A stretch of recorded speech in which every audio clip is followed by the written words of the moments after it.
ایک جنگل میں ایک مینا اور چڑیا اکٹھی رہتی تھی۔ دونوں کی آپس میں بہت دوستی تھی۔ وہ مل کر کھیلتی اور مل کر کام کرتی۔ ایک دفعہ چڑیا اڑتے اڑتے دور جا نکلی۔ اسے پیاس لگی تو وہ ایک پہاڑ میں سے بہتے ہوئے چشمے سے ٹھنڈا پانی پینے لگی۔ اسی دوران پہاڑ سے چند قطرے اس کی چونچ پر آن پڑے۔ اسے اپنی چونچ بھاری بھاری محسوس ہونے لگی۔ اس نے ادھر ادھر سر جھٹکا مگر چونچ پر پڑا وزن کم نہ ہو سکا۔ اس نے پہاڑ سے سوال کیا، اے پہاڑ، میری چونچ پر آخر اتنا وزن کیوں؟ پہاڑ بولا، ننھی چڑیا، میں سال میں ایک دفعہ روتا ہوں۔ میرے آنسو سونے کے ہوتے ہیں۔ جب تم نے پانی پیا، اتفاق سے میرے آنسو کے چند قطرے تمہاری چونچ پر پڑے اور تمہاری چونچ کے اوپر سونے کا خول چڑھ گیا۔ چڑیا سن کر گھر واپس آ گئی۔ اگلے دن سب پرندے چڑیا کو غور سے دیکھ رہے تھے، جس کی سونے کی چونچ کی چمک دمک ہی نرالی تھی۔ چڑیا سے سب سونے کی اس چونچ کا راز پوچھ رہے تھے۔ چڑیا بھولی بھالی ساری کہانی سنا دیتی ہے۔ جنگل میں چڑیا سونے کی چونچ والی مشہور ہو گئی۔ سب اس کی خوبصورتی کی تعریف کرنے لگے۔ باقی تمام چھوٹے پرندے بھی چڑیا سے دوستی کے خواہش مند ہو گئے، مگر مینا کو یہ بات پسند نہ آئی۔ اسے اپنی کالی چونچ سخت بری لگتی تھی۔ وہ چپکے چپکے کئی بار اس پہاڑ کے نیچے گئی۔ سارا دن گزر جاتا مگر نہ پہاڑ آنسو بہاتا اور نہ ہی مینا کی چونچ سونے کی بنتی۔ وہ ہر وقت اسی فکر میں رہتی کہ یا تو میری چونچ سونے کی ہو جائے یا چڑیا کی سونے کی چونچ کھو جائے۔ چڑیا مینا کی حسد بھری نظروں سے بے خبر تھی۔ ایک دن مینا چڑیا کے گھر آئی اور بولی، چڑیا بہن، کسی زمانے میں ہم دونوں میں کس قدر پیار تھا، مگر جب سے تمہاری چونچ سونے کی بنی ہے تم نے مجھے بھلا ہی ڈالا۔ چڑیا بولی، مینا کیسی باتیں کرتی ہو؟ میری چونچ ضرور سونے کی بن گئی ہے مگر میں نہیں بدلی ہوں، تم دل برا مت کرو۔ مینا بولی، اگر یہ بات ہے تو کل رات کا کھانا میرے ساتھ کھاؤ، مل کر خوب باتیں کریں گے، کھیلیں گے اور پیڑ کی شاخوں پر جھولا جھولیں گے۔ چڑیا نے کہا، ضرور، کل میں شام کو ہی تمہارے گھر آ جاؤں گی۔ مینا چڑیا سے وعدہ لے کر اڑ گئی اور سیدھی لومڑی کے پاس جا پہنچی، جو علاج معالجہ کرتی تھی۔ لومڑی نے مینا کو دیکھ کر کہا، آؤ مینا، کیسے آنا ہوا؟ کہیں بیمار تو نہیں ہو؟ مینا بولی کہ میں کئی دن سے سو نہیں سکی، نہ جانے میری نیند کہاں کھو گئی ہے،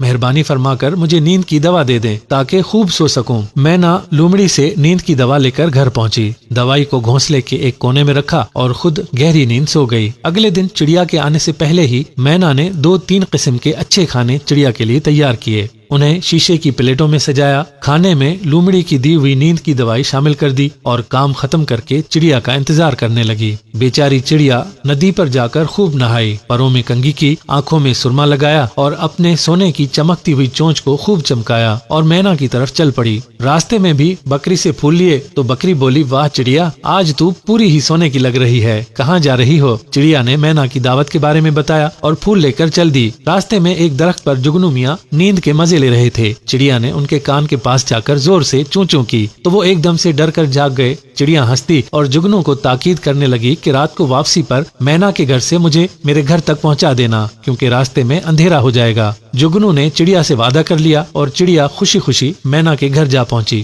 دونوں سہیلیاں بہت پیار سے ملیں، کافی دیر بیٹھ کر باتیں کرتی رہیں۔ پھر مینا نے چڑیا کو کھانا پیش کیا۔ چڑیا کو چاول کے دانوں کی کھیر بہت پسند آئی اور اس نے خوب جی بھر کر کھایا۔ مینا پاس بیٹھی چڑیا کو اصرار کر کے اور کھلاتی رہی۔ تھوڑی دیر بعد چڑیا کو اپنا سر بھاری محسوس ہونے لگا، آنکھیں نیند سے بھرنے لگی۔ چڑیا نے پر ہلا کر اڑنا چاہا مگر نیند کی دوائی اثر کر چکی تھی اور چڑیا بے ہوش ہو گئی۔ چڑیا کے بے ہوش ہوتے ہی مینا نے جلدی سے چڑیا کے سونے والی چونچ والا کھول اتارا، اپنی کالی چونچ کاٹی اور اپنے منہ پر سونے کی چونچ سجا لی اور جلدی سے جنگل کی سمت اڑ گئی۔ جگنو میاں مینا کے گھونسلے کے باہر کافی دیر تک چڑیا کا انتظار کرتے رہے مگر چڑیا گھونسلے سے باہر نہ آئی۔ چونکہ جگنو چڑیا سے گھر چھوڑنے کا وعدہ کر چکا تھا، اب وہ کسی صورت اپنا وعدہ نہیں توڑنا چاہتا تھا، کیونکہ کسی سے بھی وعدہ کرو تو ہمیشہ پورا کرو۔ اسی لیے وہ مینا کے گھونسلے کا دروازہ کھٹکھٹانے لگا لیکن اندر سے کوئی جواب نہ آیا۔ گھونسلے کے اندر کی خاموشی نے جگنو کو کسی خطرے کی بو محسوس ہونے لگی۔ وہ گھونسلے کے اندر داخل ہوئے تو انہوں نے دیکھا کہ چڑیا بے ہوش پڑی ہوئی ہے۔ انہوں نے جلدی سے چڑیا کے منہ پر پانی کے چھینٹے مارے۔ چڑیا نے تھوڑی سی حرکت کی اور آنکھیں کھول دی۔ جگنو نے پوچھا، چڑیا تم کون ہو؟ چڑیا بولی، آپ نے مجھے پہچانا نہیں، میں سونے کی چونچ والی آپ کی بھانجی ہوں۔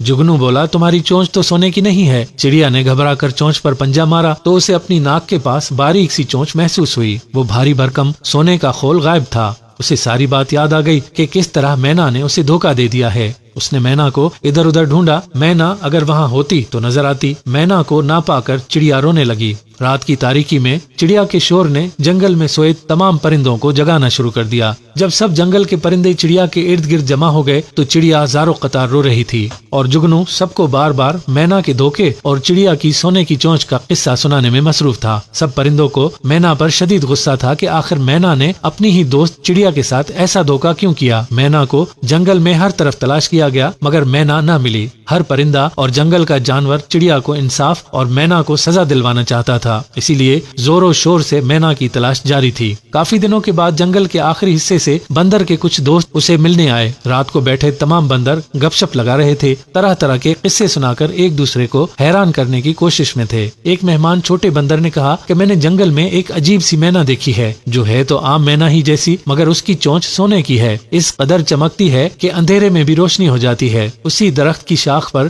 جگنو میاں بھی بیٹھے سوتے جاگتے بندروں کی باتوں سے لطف اندوز ہو رہے تھے۔ جب جگنو میاں کے کان میں سونے کی چونچ والی مینا کی بات پڑی تو وہ چونک اٹھے اور غور سے بندر کی بات سننے لگے۔ صبح ہوتے ہی وہ چڑیا کے گھر جا پہنچے اور چڑیا کو سارا قصہ کہہ سنایا۔ چڑیا نے اپنے تمام خاندان کو اکٹھا کیا اور الو اور گلہری کو ساتھ لیا اور بندروں کے پاس جا پہنچے۔ بندر بیچارے سوئے پڑے تھے۔ پرندوں کے شور کی آواز نے انہیں جگا کر ان سے سونے کی چونچ والی مینا کا قصہ پوچھا۔ جگہ کے بارے میں معلومات لے کر پرندوں اور چھوٹے جانوروں کی 2 فوجیں تیار کی گئیں۔ مہمان بندروں کی رہنمائی میں رات کی تاریکی میں جنگل کے آخری حصے میں دونوں پہنچے۔ جگنو میاں اپنے سارے خاندان کے ساتھ روشنی کی سہولت پہنچاتے رہے۔ رات کو ہی اچانک حملہ کر کے سوئی ہوئی مینا کو گرفتار کر لیا۔ اگلی صبح جنگل میں بہت رونق تھی۔ جنگل کا بادشاہ شیر بڑی شان سے دربار سجائے بیٹھا ہوا تھا۔ الو، بندر، ریچھ، ہاتھی، زرافہ، مینا، طوطے، مور اور رنگ برنگی چڑیاں سب جمع تھے۔ تتلیاں اور جگنو بھی ادھر ادھر اڑتے پھر رہے تھے۔ شیر کے سامنے دھوکے باز مینا کو پیش کیا گیا۔